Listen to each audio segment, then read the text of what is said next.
మళ్ళీ మళ్ళీ మన జీవితంలోకి వస్తుందా ఆ భయంకరమైన పేరు కరోనా.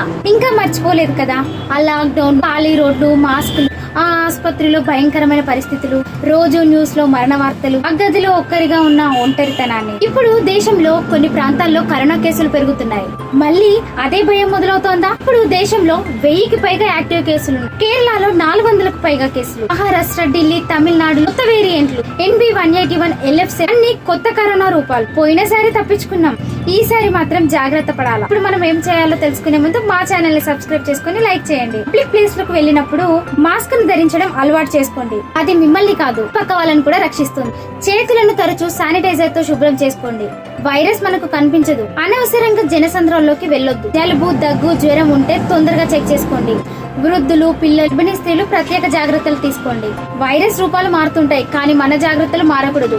సమాజాన్ని కాపాడాలంటే మనమే ముందుగా మారాలి. మన భవిష్యత్తు మన చేతిలోనే ఉంది. మన జాగ్రత్తతో ఓ కుటుంబాన్ని రక్షించొచ్చు. మనిషిగా మన బాధ్యత నెరవేర్చాలి. కరోనా కంటే ముందుగానే మనం జాగ్రత్త వహిస్తే వైరస్ కి చోటు ఉండదు. జీవితం చాలా విలువైనది. కరోనా అనే మాట మళ్ళీ వినకూడదు. అందుకే జాగ్రత్తే రక్ష.